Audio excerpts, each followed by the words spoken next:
हरे कृष्ण। कायेन वाचा मनसेन्द्रियैर्वा बुद्ध्यात्मना वानुसृत स्वभावात् करोमि यद्यत् सकलं परस्मै नारायणायति समर्पयेत्। ये भागवत धर्म की परिभाषा है। वास्तविक ये श्लोक हम में से अधिकतम व्यक्ति जानते हैं, लेकिन इसका जो मुख्य अर्थ है वो हमको नहीं पता है। मैं जो भी करता हूँ काया से, मन से, वाचा से, इंद्रियों के द्वारा, हमारा जो स्वभाव है उसके द्वारा, बुद्धि, अहंकार, इसके द्वारा जो भी करता हूँ वो मैं भगवान को समर्पित करता हूँ। यही भागवत धर्म है। ये भागवत धर्म यमराज कहते हैं। साक्षात यमराज जो एक महान भागवत है, जो 12 महाजनों में से एक है, वे कहते हैं कि ये बहुत दुर्बोध है, गुह्य है, लेकिन यज्ञ ज्ञात्वा अमृतमश्नुते, लेकिन जो इसको जान पाता है या उसको जान लेता है, समझ लेता है, वो अमृतत्व को प्राप्त करता है। यज्ञ ज्ञात्वा, जो पालन करता है ऐसा नहीं कहा गया। यज्ञ ज्ञात्वा, जो बस केवल जान लेता है कि भागवत धर्म क्या है, भगवान की भक्ति क्या है, भगवान की भक्ति क्यों करनी चाहिए, कैसे करनी चाहिए। क्योंकि ये केवल जानने से व्यक्ति को भगवान का स्मरण होता है, और भक्ति का उद्देश्य ही है कि हम भगवान का स्मरण कर पाए। सत्तम स्मर्तव्यो विष्णु विस्मर्तव्य न जातुचित। सदैव भगवान का स्मरण होना चाहिए और कभी भी उनका विस्मरण नहीं होना चाहिए। व्यक्ति जब भगवान को शरणागत होता है, उनके नामों का जप करता है, कथा का श्रवण करता है, मंदिर में दर्शन करता है, गुरु की आज्ञा का पालन करता है, उस अवस्था में हमें भगवान का स्मरण जो है वो होते रहता है।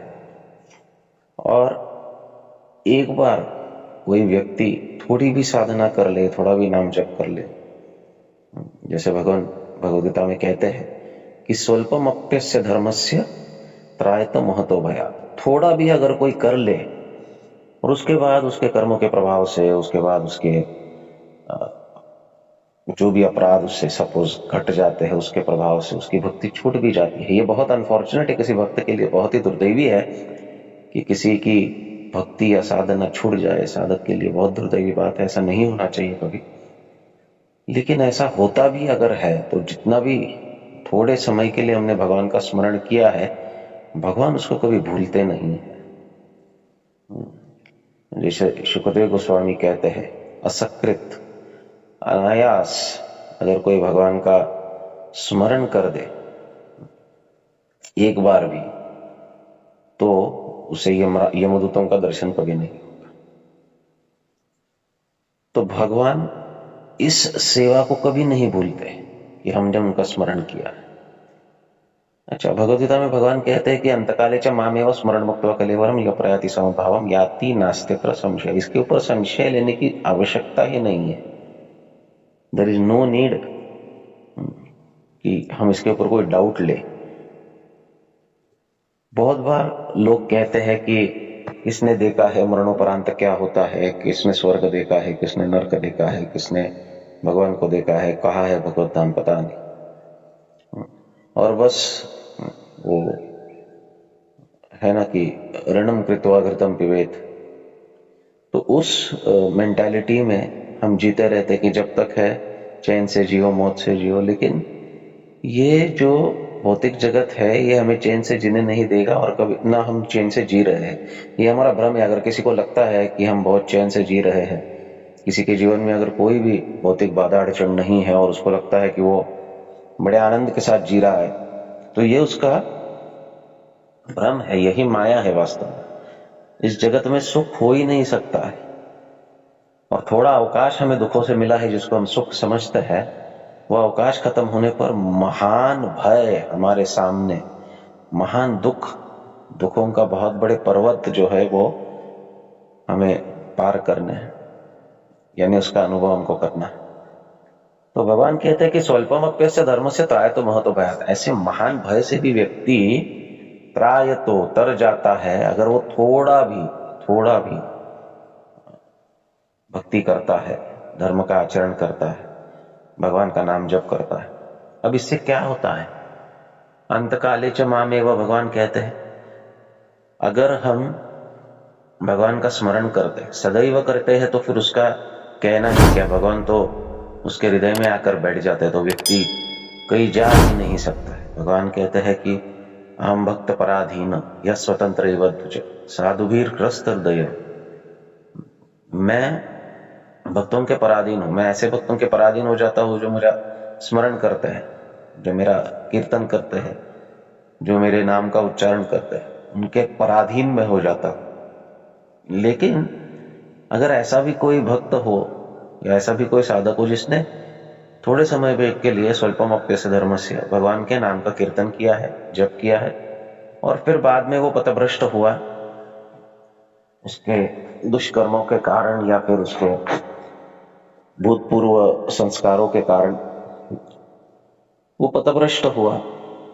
और पथभ्रष्ट होने के बाद उससे भजन छूट गया, लेकिन उसने कभी भगवान का स्मरण किया था, ये भगवान भूलते नहीं है, और अंत काल में निश्चित रूप से उसे भगवान का स्मरण होता है।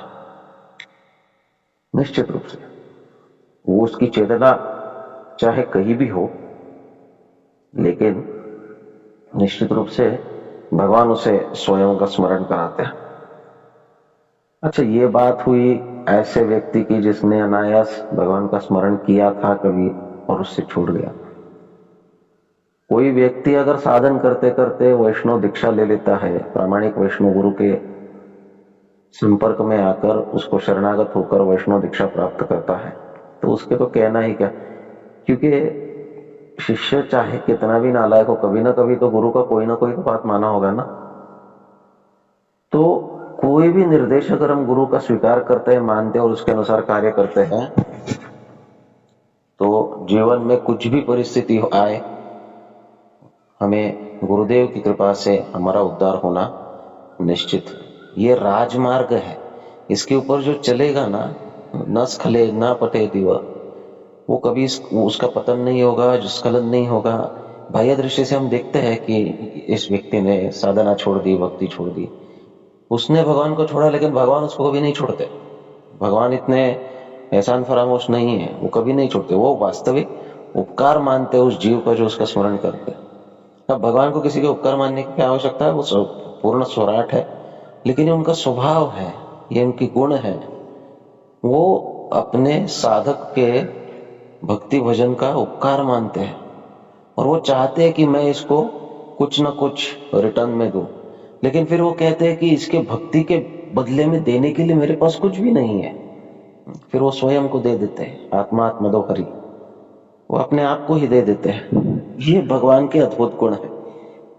इसलिए जो भी व्यक्ति भक्ति में लगा है, नाम जप कर रहा है, नाम संकीर्तन कर रहा है, और फिर उसके ऊपर जाकर अगर कोई दीक्षा लिया है प्रामाणिक वैष्णव गुरु से, तो फिर तो उसका कम से कम जो निचली योनि का पतन है वो तो रुक ही जाता है। उसे अगला जन्म मिलेगा भी तो मनुष्य जन्म मिलेगा, भक्तों के संग में मिलेगा, भगवान का स्मरण करेगा और कभी ना कभी भगवत धाम लौट जाएगा। हम देखते हैं वैष्णव परिवारों में जो बच्चे जन्म लेते हैं, कई बच्चे बहुत विलक्षण स्वभाव के साथ जन्म लेते हैं। उनको देखकर ही हमको समझता है कि इसका कुछ ना कुछ भक्ति छूट गया है जो करने के लिए वह अभी आया। और इससे हमें शास्त्र के विधि विधानों पर और अधिक कन्विक्शन हो जाता है। तो भक्तों की श्रद्धा बढ़ाने के लिए भी भगवान कार्य करते हैं, भक्तों का भक्ति बचाने के लिए भी भगवान कार्यरत रहते हैं, लेकिन उसके ऊपर भी अगर किसी का पतन हो जाए, पीछे सुदुराचारम भजते माम अनन्य भाग साधुरेव समन्तव्य सम्यक व्यवसितो ही सा, उसके ऊपर भी किसी का पतन हो जाए तो भगवान कहते हैं कि मैं उसे साधु मानता हूं, वो मेरा भजन कर रहा है और फिर भी दुराचार कर रहा है तो भी मैं उसे साधु मानता हूं। उसने मेरा भजन किया है, स्वल्पम अप्यस्य धर्म से त्राय तो महतो भया, फिर भी वो साधु है, वो महान भय से बच गया है। और अंतकाले च मामेव, अंतकाल में वो मेरा स्मरण करेगा, अगर उसे नहीं होगा तो मैं कराऊंगा। ऐसे कई केसेस है जहां पर भगवान का स्मरण होकर लोगों ने भक्ति छोड़ दी थी, लेकिन फिर भी अंतकाल में गुरु की कृपा से, भगवान की कृपा से उन्हें भगवान का स्मरण हुआ और भगवान का स्मरण करके वो भगवत धाम लौट गए। तो इस पथ को पूरी तरह से समर्पित होना चाहिए, थोड़ा भी संदेह मन में न रखे। नास्त्यत्र संशय, अत्र संशय न अस्ति, इसमें बिल्कुल संशय नहीं करना चाहिए। तो ये भक्ति का मार्ग है जिसका प्रारंभ हरिनाम से होता है। संपूर्ण मार्ग पर हरिनाम ही हरिनाम है। नाम का उच्चारण करना चाहिए, नाम को समर्पित होकर बड़े प्रेम से, और नाम ही हमारे जीवन के सभी कठिनाइयों को, समस्याओं को, बाधाओं को, अड़चनों को और अंततोगत्वा इस जन्म मृत्यु के चक्र को काटेगा और हमें इससे मुक्त कराएगा। हरे कृष्ण।